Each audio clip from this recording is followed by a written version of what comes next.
I'm ostracized and traumatized by everything I'm not alright. I'm lost inside, and anything I say you better listen up closely. Mostly, I'm the one and only. Bring it home slowly. Hand your boy the trophy. Patience is holy moly. I got him hating on me like Michael. Yo, konnichiwa. Di video kali ini, Mimin mau ngelanjutin volume 22 terbaru Tensei Shitara Slam Data Ken yang baru rilis. By the way, mohon maaf sebelumnya, karena beberapa gambar ilustrasi masih belum Mimin dapetin. Soalnya ini masih translate kasarnya. Jadi Mimin berusaha keras buat mentranslate ini dengan bahasa yang bisa kita pahami. Tapi kalau masih ada beberapa kekeliruan, tolong dikoreksi. Mimin cuma minta interaksinya dari teman-teman semua sebagai apresiasi kalian tentang volume ini. Jadi jangan lupa komentar meskipun itu cuma emoticon. Dan kalau bisa, tolong bantu share ke teman-teman yang mungkin belum tahu volume 22-nya udah rilis. Karena semakin rame interaksi dalam video ini, udah pasti bakalan bikin Mimin jadi semakin rajin upload juga. Yaudah nggak usah lama-lama, langsung aja yuk gas videonya. Beberapa saat setelah kejadian itu, Diablo bahkan sampai mengalirkan void disintegration itu melalui tubuhnya sendiri, seperti yang dilakukan Zegion sebelumnya. Namun saat ini, Diablo juga harus menggunakan kemampuan dari skill Ultimate King Azazelnya untuk membuat kekuatan itu menjadi lebih stabil. Dan karena itu, Diablo perlahan-lahan mulai bisa menahan kemampuan dari Void-nya Rimuru dengan sangat sempurna. Ini adalah hal yang sebenarnya ingin diuji oleh Diablo sejak dirinya melihat sosok Zelanus. Namun karena itu, Zegion terlihat benar-benar ingin tampil. Jadi nggak ada pilihan bagi Diablo untuk membiarkannya kepada Zegion aja dan mencoba mengamati cara Zegion menggunakan turnul milik tuannya itu. Dan karena alasan itu, Diablo pun saat itu mulai menyadari banyak hal. Beberapa saat setelah kejadian itu, Diablo kemudian mengatakan di dalam hatinya, satu-satunya yang bisa melakukan itu sejujurnya hanyalah Zegion dengan memasukkan turnul secara langsung ke dalam tubuhnya. Bahkan aku juga mungkin tidak akan bisa melakukannya. Itu karena Zegion memiliki sel dari Tuan Rimuru, dan aku yang tidak memiliki kelebihan itu harusnya akan sangat sulit menggunakan turnul. Tapi ketika Diablo memahami, dia sejatinya memiliki tubuh yang juga diberikan oleh Rimuru. Dengan kata lain, dia bisa mengoptimalkan kemampuan tubuhnya itu dan menciptakan disintegrasi kekosongan. Ini adalah rencana yang telah dilakukan oleh Diablo. Dan pada akhirnya, kita mulai mengetahui alasan mengapa kekuatan ini nggak bisa digunakan. Ketika seseorang menggunakannya, dia bakalan merasa tekanan seperti sedang berada di jurang neraka yang akan menyiksa tubuhnya itu. Diablo yang menyadari ini sejak lama pun sebenarnya juga mengalami hal yang sama. Sebelum tubuhnya bisa dioptimalkan, tubuh Diablo pernah ditelan oleh kehampaan itu sendiri. Dan Diablo pernah menerima itu, bahwa dirinya mungkin tidak bakal bisa menggunakan kemampuan yang ini. Tapi perlahan-lahan, kondisi saat ini mulai mencapai kasus sempurna, di mana Diablo mulai bisa menguasainya. Namun tetap saja, Diablo nggak pernah dibiarkan mencoba kekuatannya ini, karena Diablo nggak suka bertarung tanpa keseruan sama sekali. Dia lebih suka bertarung setara dengan lawannya dan menjatuhkan lawannya itu. Beberapa saat setelah kejadian itu, ketika Diablo melihat kehadiran Veldue di tempat ini, Diablo pun menyadari jika seandainya dirinya melepaskan kekuatan yang cukup besar itu, kemungkinan Veldue nggak bakalan langsung tumbang. Dan karena alasan itu, dia ingin menjadikan Veldue sebagai samsak hidupnya. Veldue yang melihat Diablo muncul pun kemudian mengatakan kepada Diablo, "Kenapa kau muncul lagi di tempat ini dan menghalangi jalanku? Bukankah kau menyadari kau nggak bakalan bisa bersaing denganku?" Tapi Diablo yang mendengar ucapan seperti itu pun tertawa dan mengatakan, "Fufufu, kata-katamu itu terdengar sangat konyol. Dulu ketika aku bertemu denganmu, kau tidak sedang dalam tubuh aslimu. Jadi aku membiarkanmu pergi. Tapi hari ini aku akan menjadi lawanmu sampai akhir. Bukankah sudah kubilang, aku sudah menyiapkan satu cara untuk membunuhmu?" Veldue yang mendengar ucapan seperti itu, sebenarnya di dalam hatinya benar-benar merasa gemetar. Karena ketika Diablo mengatakan sesuatu, Diablo tidak pernah mengatakan apapun dengan omong kosong. Apalagi sebagai iblis primordial hitam, seluruh dunia selalu mengakui kemampuannya, yang membuat Veldue pun merasa tidak nyaman sama apa yang dikatakan oleh sosok Diablo. Namun Veldue saat itu masih berusaha untuk tenang, karena gak lama lagi dunia kardinal pasti bakalan dihancurkan oleh Infarect. Dan jika seandainya itu terjadi, Diablo juga pasti bakalan hancur bersama dengan mereka semua. Karena itu, Veldue memutuskan untuk nggak membuang-buang waktunya dan mencoba menghadapi Diablo dengan sangat bersungguh-sungguh. Dia sejatinya adalah orang yang menerima berkah dari sang penguasa dunia itu sendiri. Itu adalah tubuh terbaik yang diberikan oleh Feldenava dan merupakan senjata terkuat yang diberikan Feldenava juga. Berbeda dengan Diablo yang tidak menerima apapun. Dan karena itu, Veldue harusnya lebih unggul daripada Diablo. Dia bahkan mengatakan kepada Diablo, "Dasar iblis menjijikan, aku tidak akan pernah menunjukkan belas kasihan kepadamu sebelum aku menghancurkan dunia.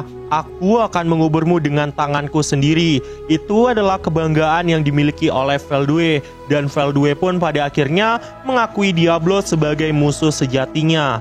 Tantangan dari Diablo pun saat itu langsung diterima, yang membuat Diablo pun saat itu merasa sangat senang. Dirinya pun kemudian melancarkan sebuah serangan tepat ke arah Veldue. Tapi Veldue yang melihat kemampuan itu pun berhasil mengatasi serangan dari Diablo dan mencoba memojokkan Diablo. Tapi Diablo saat itu masih menangkis semua serangan itu, seolah Diablo sudah menyadari bahwa semua serangan ini memang akan dilancarkan oleh Veldue.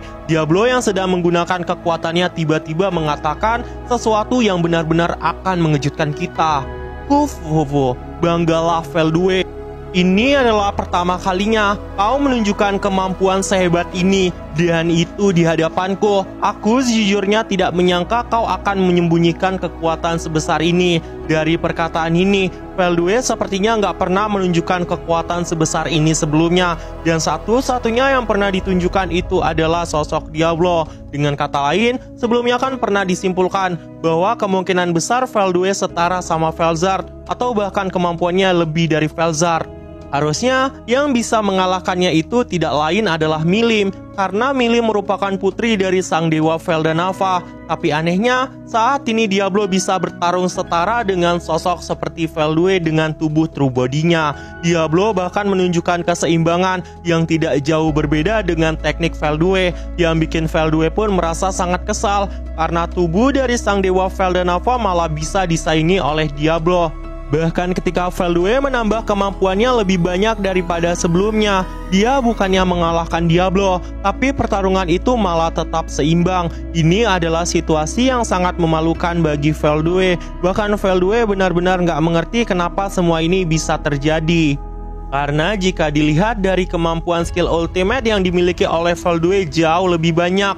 Apalagi eksistensi poin Veldue yang saat ini telah meningkat jauh daripada Diablo. Tapi anehnya, ketika dirinya harusnya bisa mengalahkan Diablo dalam sekejap, semua itu malah nggak berhasil melukai Diablo. Apa yang Diablo lakukan saat ini benar-benar melampaui ekspektasi dari Veldue. Itu karena indera bertarung dari Diablo telah mencapai alam para dewa. Meskipun Veldue nggak menyadari itu, Diablo sebenarnya selalu menghabiskan hari-harinya dengan sekuat tenaga dan berusaha melampaui kekuatan lawannya. Dia tidak memainkan peran yang sama seperti G Crimson, tapi dia menikmati pertempuran dari berbagai teknik. Dan karena itulah, Diablo selalu membuat lawannya putus asa. Meskipun lawannya itu jauh lebih lemah daripada Diablo, Diablo selalu menggunakan itu untuk evaluasi kemampuannya. Dan jika Diablo merasa ada yang kurang, dia bakal mencoba merubah itu dan menjadikan hal itu sebagai pengalaman bertempurnya. Beberapa saat setelah kejadian itu, sesuatu pun mulai mengungkapkan bahwa kekuatan dan teknik yang digunakan oleh Diablo adalah esensi dari Diablo sendiri. Bahkan saat ini, jari-jari kaki dari Diablo berhasil melukai Veldue, yang membuat tubuh dari true body Veldue saat itu sampai mengeluarkan percikan darah. Melihat tubuh yang diberikan oleh dewa Feldenava saat itu terluka, Veldue pun saat itu merasa sangat kesal dan mengatakan, "Berani-beraninya kau melukai tubuhku yang dianugerahi langsung oleh dewa dunia Feldenava."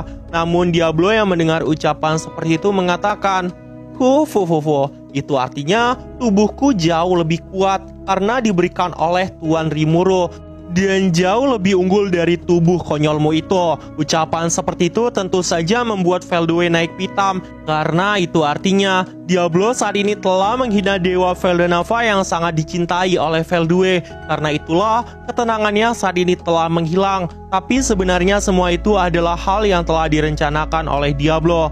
Dan pertandingan ini sejak awal pun sudah berada di dalam kendali Diablo. Tapi Diablo sebenarnya dari awal nggak memiliki celah sama sekali dan benar bertarung dengan sungguh-sungguh. Namun ada satu hal yang nggak bisa Diablo pahami, kapan tubuhnya bakalan bisa bertahan menahan semua kekuatan yang dipinjamnya dari Tuan Rimurunya. Karena sosok Zegion aja nggak bisa meminjamnya terlalu lama. Gak hanya itu aja, Diablo saat ini sempat mengalihkan beberapa kekuatan Veldue dan menyalahkan kekuatan itu untuk menciptakan keunggulan mutlak. Jadi bisa dibilang beban dari tubuh Diablo saat ini benar-benar sangat kuat. Dan ketika tubuh itu tidak lagi mampu menahan kekuatan Turnol, kemungkinan besar kekalahan Diablo udah pasti bakalan bisa ditentukan karena alasan itu. Diablo berusaha keras membuat Veldue tidak bisa menggunakan kekuatannya dengan efisien, dan satu-satunya cara untuk melakukan semua itu adalah memancing Veldue. Dan sejujurnya, Diablo telah melakukan sesuatu dengan diam-diam dan mencoba mengacaukan pemikiran dari Veldue, bahkan sempat menyegel beberapa kekuatan Veldue yang membuat Veldue saat itu tidak menyadari hal itu. Dari kejadian ini, Veldue kemudian mulai merasa bahwa saat ini Diablo tidak hanya berada di atas kemampuannya, tapi Diablo mendapat ketenangan yang lebih jauh berbeda daripada dirinya, yang membuat Veldue pun merasakan bahwa Diablo adalah sosok yang sangat berbahaya.